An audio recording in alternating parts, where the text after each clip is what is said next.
사도신경으로 우리의 신앙을 함께 고백하도록 하겠습니다. 전능하사 천지를 만드신 하나님 아버지를 내가 믿사오며 그 외아들 우리 주 예수 그리스도를 믿사오니 이는 성령으로 잉태하사 동정녀 마리아에게 나시고 본디오 빌라도에게 고난을 받으사 십자가에 못 박혀 죽으시고 장사한 지 사흘 만에 죽은 자 가운데서 다시 살아나시며 하늘에 오르사 전능하신 하나님 우편에 앉아 계시다가 저리로서 산자와 죽은 자를 심판하러 오시리라. 성령을 믿사오며 거룩한 공회와 성도가 서로 교통하는 것과 죄를 사하여 주시는 것과 몸이 다시 사는 것과 영원히 사는 것을 믿사옵나이다. 아멘. 오늘 이 시간 함께 우리가 보실 말씀은 마가복음 11장 15절에서 19절까지의 말씀입니다. 마가복음 11장 15절에서 19절까지의 말씀, 제가 봉독하도록 하겠습니다. 그들이 예루살렘에 들어가니라. 예수께서 성전에 들어가사 성전 안에서 매매하는 자들을 내쫓으시며 돈 바꾸는 자들의 상과 비둘기 파는 자들의 의자를 둘러 엎으시매 아무나 물건을 가지고 성전 안으로 지나다님을 허락하지 아니하시고 이에 가르쳐 이르시되 기록된 바 내 집은 만민이 기도하는 집이라 칭함을 받으리라고 하지 아니하였느냐. 너희는 강도의 소굴을 만들었도다 하시매 대제사장들과 서기관들이 듣고 예수를 어떻게 죽일까 하고 꾀하니 이는 무리가 다 그의 교훈을 놀랍게 여김으로 그를 두려워하밀러라. 그리고 날이 저물매 그들이 성 밖으로 나가더라. 아멘. 구약 성경에는 두 개의 성전이 등장을 합니다. 가장 먼저 지어진 성전은 다윗의 아들 솔로몬 왕이 지은 성전이죠. 보편적으로 솔로몬 성전이라고 칭합니다. 수십 년 동안의 준비 기간을 걸쳐서 7년의 공사를 통해 이스라엘 역사상 처음으로 하나님의 성전이 준공이 되어집니다. 하지만 이 솔로몬 성전은요, BC 586년 바벨론 느부갓네살 왕의 침공으로 인해 완전히 회파가 되어지고 맙니다. 그 후 약 70년 뒤인 BC 516년에 바벨론의 포로로 끌려갔던 이스라엘 민족이 돌아와 무너진 성벽을 재건을 하게 되어집니다.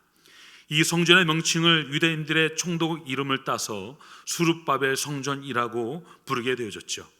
수룹바벨 성전은 규모를 봤을 때 솔로몬 성전에 비해서 훨씬 축소되어져 지어졌습니다. 그러나 신약 성경에 등장하는 이스라엘의 헤롯 왕은요, 에돔 사람이죠. 그는 유대인의 환심을 사기 위해 이 수룹바벨 성전을 증축했습니다. 기존에 있던 성전을 더 크게 확장하는 공사를 했다라는 것이죠. 그래서 오늘 본문에서 등장하는 성전을 가리켜 헤롯 성전이라고 이야기를 합니다. 헤롯은요, 성전을 증축하면서 과거 수룹바벨 성전 때보다 넓이를 2배나 더 넓게 증축을 했습니다. 오늘 말씀 15절의 말씀을 보게 되어지면 예수님께서 성전 안에 들어가시는 장면이 나옵니다. 여기서 말하는 성전이란 가장 바깥쪽에 있는 이방인의 뜰을 말하는 것이죠. 이곳에서는요, 희생제사에 필요한 소, 양, 염소, 비둘기를 판매했습니다. 왜 하필 이곳에서 제사에 쓸 동물들을 판매하고 있었는가? 로마 제국의 침략을 받은 이스라엘은요, 매우 큰 피해를 입게 되어집니다. 그 결과로 인해 팔레스타인 지역에 살고 있던 수많은 유대인들이 전 세계로 흩어짐을 당하게 되어지죠. 이스라엘 지역이 아닌 해외에 흩어져 사는 유대인들을 디아스포라라고 이야기하지 않습니까? 비록 고향 땅은 떠났지만 율법에 따라 매년 3번씩 절기를 지키기 위해 예루살렘은 성전을 찾아왔다라는 것이죠. 꼭 절기가 아니더라도 하나님께 예배를 드리고 그리고 내가 가지고 있는 신앙에 문제가 있을 때 이따금 성전을 찾아왔다라는 것입니다. 디아스포라는요, 먼 곳에서 오다 보니까 하나님께 제사 드릴 제물을 가지고 오기가 무척이나 힘들고 어려웠습니다. 무언가 필요로 하는 사람이 있으면 그거를 파는 사람이 있기 마련 아니겠습니까? 먼 곳에서 예루살렘을 찾은 순례자들을 대상으로 이 희생 제물을 판매하는 상인들이 이방인의 뜰에 하나둘씩 모여들기 시작했습니다. 그러다 보니까 기존에 있는 유대인들도 매일 드려야 하는 이 희생 제사의 제물을 이 상인들을 통해서 구매하기 시작했던 것입니다. 그러자 더 많은 장사꾼들이 이방인의 뜰을 가득 채우고 메우기 시작했습니다. 성전은 물건값을 깎기 위해 흥정하는 사람들의 소리와 그리고 동물들의 그 울음소리와 동물들의 그 오물 냄새가 진동하는 돛대기 시장이 되어져 버린 것이죠. 특히 오늘 본문의 시대적 이 배경은요, 이스라엘이 최대 절기라고 이야기하는 유월절을 배경으로 하고 있습니다. 전 세계에 퍼져 있는 디아스포라뿐만 아니라 이스라엘 전체에 흩어져 사는 유대인들이 예루살렘에 있는 성전을 찾아오고 있었다라는 것이죠. 그러니 성전이 얼마나 붐비고 복잡했겠습니까? 소, 양, 염소, 비둘기 파는 이 상인들과 구매자들이 한데 어울려서 성전은 성전의 모습을 가지고 있지 못했다라는 것입니다. 장사가 잘 되는 목이 좋은 곳은요, 자릿값을 더 받기 마련 아니겠습니까? 성전에는 아무나 와서 쉽게 장사할 수가 없었다라는 것이죠. 성전에는요, 장사하는 장사꾼들은요, 제사장들에게 많은 돈을 지불하고 그리고 자리를 지정받기 시작했다라는 것입니다.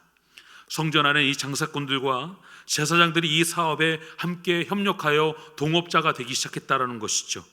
고도의 문헌에 의하면 당시 대제사장이었던 가야바와 그의 장인 안나스 역시 성전 상인들이 자릿수로 낸 돈의 일부를 받았다라고 나옵니다.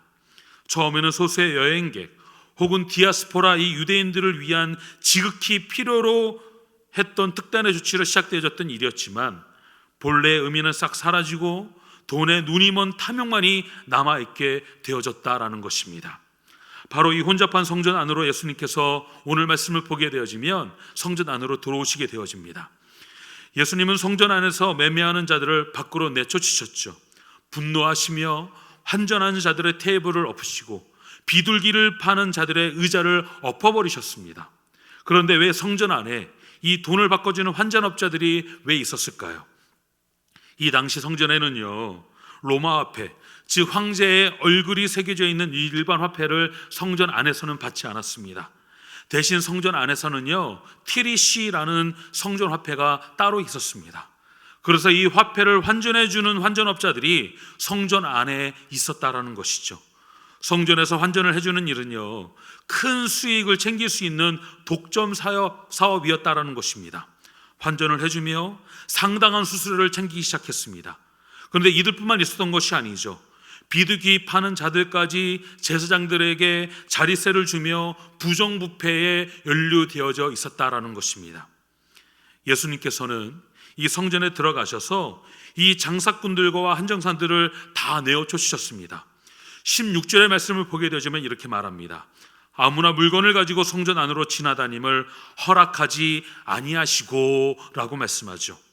여기서 물건이라는 것은요, 돈 바꾸는 자들의 테이블, 비둘기를 파는 자들의 의자, 돈을 담는 그릇 같은 장사를 위해 필요한 도구를 이야기하고 있는 것입니다.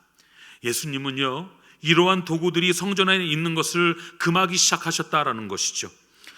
예수님께서 성전을 가리켜 무엇이라고 말씀하십니까? 오늘 17절의 말씀을 함께 우리 읽도록 하겠습니다. 함께 읽겠습니다. 이에 가르쳐 이르시되 기록된 바 내 집은 만민이 기도하는 집이라 칭함을 받으리라고 하지 아니하였느냐. 너희는 강도의 소굴을 만들었도다 하시매. 예수님께서는요, 내 집은 만민이 기도하는 집이라고 지금 말씀하고 계십니다. 여기서 만민이란 나를 넘어서 모든 민족을 뜻하는 것 아니겠습니까? 유대인뿐만 아니라 전 인류 모든 족속을 가리키는 것이죠. 우리가 방금 읽은 17절의 말씀은요, 예수님께서 구약의 이사야 56장 7절의 말씀을 인용해서 하신 말씀입니다. 이 예언의 말씀은요, 하나님의 집의 기능과 목적을 말해주고 있는 것 아니겠습니까?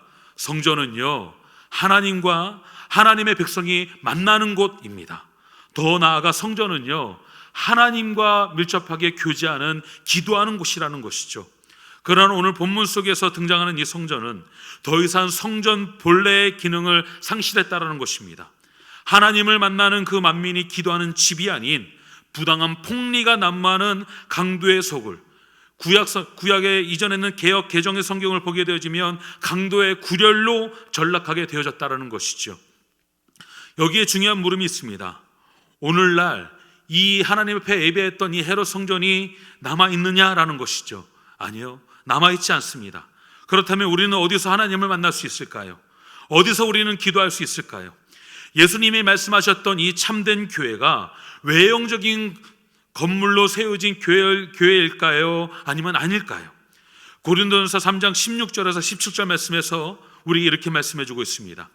너희는 너희가 하나님의 성전인 것과 하나님의 성령이 너희 안에 계시는 것을 알지 못하느냐? 누구든지 하나님의 성전을 더럽히면 하나님이 그 사람을 멸하시리라. 하나님의 성전은 거룩하니 너희도 그러하니라 라고 말씀하고 있습니다. 신약 성경에서 말하는 참된 성전은요, 성령이 내주하고 계시는 내가 하나님의 거룩한 주의 전이라고 우리에게 말씀하고 계시는 것이죠. 오늘 성전을 정결케 하시는 예수님을 통해 우리가 깨달아야 할 것은요, 외형적인 교회 건물만 깨끗하게 하는 것이 아니라 참된 성전인 내 마음을 정결해야 한다는 것을 우리는 비로소 알게 되어집니다. 예수님은요, 우리가 말씀해 주실 때 죄와 싸우되 피 흘리기까지 싸우라고 우리가 말씀하셨습니다. 예수님의 이 거룩한 분노는요, 이 죄악으로부터 단절되기를 간절히 원하고 바라는 하나님 아버지의 심정으로부터 시작되었던 거룩한 분노였다라는 것이죠. 내가 거룩하니 너희도 거룩하라. 하나님의 이 말씀처럼 내 안에 그리스도의 영이 충만하고 기도가 충만하고요, 감사가 충만하고 기쁨이 충만하기 위해서는요, 내 안에 세속적인 물질적인 것들, 그리스도의 십자가의 보혈로 날마다 우리는 씻어내야 할 줄로 믿습니다.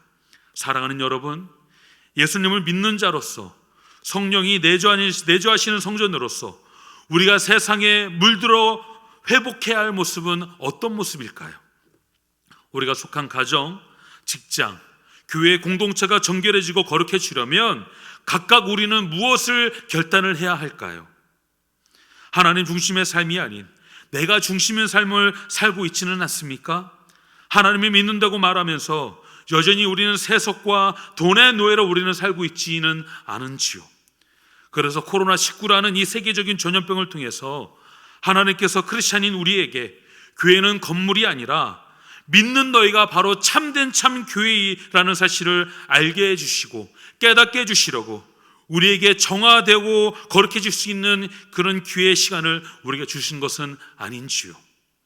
우리의 영혼을 세속주의로부터 멀리하고 만민, 즉 이 코로나19로 인해 힘들어하고 아파하는 대한민국과 이 전 인류를 위해 전심으로 중보하며 기도하는 참 교회 역할을 하는 저와 여러분 모두가 다 되시기를 간절히 부탁의 말씀을 드립니다. 내 안에 있는 죄와 싸우되 우리는 피 흘리기까지 싸워 이 사단 권세와 싸워 승리하시는 예수님께서 말씀하신 참 교회가 되어주시는 저와 여러분 모두가 다 되시기를 예수님의 이름으로 축원의 말씀을 드립니다. 함께 기도하시겠습니다. 내가 거룩하니 너희도 거룩하라 말씀하셨던 하나님 아버지의 그 말씀을 따라 하나님, 내가 하나님의 거룩한 성전인지 아닌지 우린 우리의 모습을 다시 한번 되돌아보기를 원합니다. 하나님, 예수님께서 분노하셨던 이 거룩한 분노는 교회를 위한 분노였고 그 교회는 외형적인 건물이기보다는 하나님의 하나님의 영이 임하는 내가 곧 하나님의 거룩한 참 교회임을 우리에게 알게 해주셨습니다. 하나님, 내 안에는 탐욕과 시기와 욕심과 원망과 분냄과 여러 많은 그 혈기들을 예수 그리스도의 보혈로 날마다 씻게 하여 주시옵소서. 그리하여 하나님 참 교회로서의 사명을 잘 감당하는 하나님의 한 명의 참된 예배자, 하나님의 거룩한 교회가 되어지기를 간절히 소망합니다. 날마다 성령님 우리에게 말씀하여 주시고 알게 하여 주시며 깨닫게 하여 주셔서 성령의 충만함을 받아 날마다 이 세상이 감당하지 못하는 하나님의 참된 그리스도의 빛이요 소금이 되어지는 우리 모두가 다 되게 하여 주시옵소서. 코로나19로 인해 힘들어하고 아파하는 자들을 위해 우리가 중보하기를 원합니다. 하나님, 그들을 위하여 전심을 다해 기도하게 하여 주시며 특히 나라와 민족을 위해 기도하되 하나님의 나라와 하나님의 뜻과 하나님의 인도하심과 하나님의 계획하심이 우리 가운데 선포되어지는 이 기간이 되어질 수 있도록 주님 은혜의 은혜를 더하여 주시옵소서. 사순절 기간입니다. 주님과 동행하는 기간을 갖게 해주시며 탄속 음식을 하며 날마다 주님께 감사하는 믿음의 자리로 나아가는 우리 모두가 다 되게 하여 주시옵소서. 주님께 감사하며 살아계신 예수님의 이름으로 간절히 기도하옵나이다. 아멘. 이 시간 함께 기도의 자리로 나아가도록 하겠습니다.